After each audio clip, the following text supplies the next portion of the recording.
আমি father Johnny ফিনি ওয়েমাই, Bangladesh অবলেট সম্প্রদায়ের superior. Father Emil Moraes ওয়েমাইয়ের আত্মার শান্তির জন্য প্রার্থনা করতে, তার জন্য ঈশ্বরকে কৃতজ্ঞতা জানাতে এসেছি। তিনি শ্রীলঙ্কায় জন্মগ্রহণ করেছেন, কিন্তু 1980 সালে বাংলাদেশে তিনি মিশনারি হিসেবে আসেন এবং 2012 পর্যন্ত তিনি এই বাংলাদেশে মিশনারি সেবা দান করেছেন। এর মধ্য দিয়ে তিনি অনেক মানুষের হৃদয় স্পর্শ করেছেন, ঈশ্বরের বাণী শুনিয়েছেন। বিশেষভাবে দরিদ্র মানুষের জন্য ওনার অনেক ভালোবাসা ছিল। অনেক সময় নিয়ে তিনি তাদের কথা শুনতেন, পরামর্শ দিতেন এবং তার যতটুকু সম্ভব তিনি তাদের পাশে থাকার চেষ্টা করেছেন। আর তিনি ছিলেন একজন আধ্যাত্মিক মানুষ, যে পবিত্র সাক্রামেন্টের প্রতি তার অনেক গভীর ভক্তি ছিল। তাই তাকে শক্তি দিয়েছে মানুষকে ভালোবাসতে, মানুষের কাছে যেতে।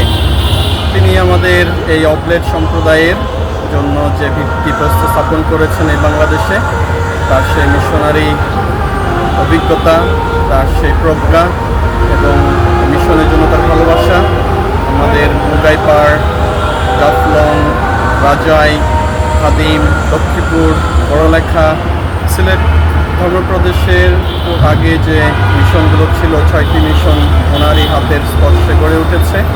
এবং এছাড়া বান্দরবন, আলীকদম, লামা এবং রাজশাহী, কাটাডাঙ্গা, এই মিশনগুলোতে ওনার অনেক উদ্যোগ ছিল মিশন শুরু করার জন্য, গরিবের জন্য সেবা করার জন্য, বাণী প্রচারের জন্য। এবং তিনি আমাদের গঠন গৃহের জন্য অনেক বছর পরিচালক হিসেবে কাজ করেছেন। বাংলাদেশ অবলেট সম্প্রদায়ের সুপিরিয়র হিসেবে অনেক বছর সেবা দিয়েছেন এবং এই অনেক ফাদার সিস্টার ব্রাদারদের জন্য উনি আধ্যাত্মিক পরিচালক হিসেবে ছিলেন। তিনি ভ্যাটিকান নুনসিওর ওপর আধ্যাত্মিক পরিচালক হিসেবে সেবা দিয়েছেন। এর মধ্য দিয়ে দেখা যায় তিনি কত নিবেদিত ছিলেন মণ্ডলীর জন্য, বাণী প্রচারের জন্য। ওনার জন্য ঈশ্বরকে ধন্যবাদ দেই। ঈশ্বর যেন তাকে চিরশান্তি দান করেন এবং আমরা যেন তার সেই ঈশ্বরের প্রতি ভালোবাসা, ভক্তি, মানুষের প্রতি ভালোবাসা, সেই গুণগুলো আমাদের জীবনে আমরা পালন করি, অনুসরণ করি।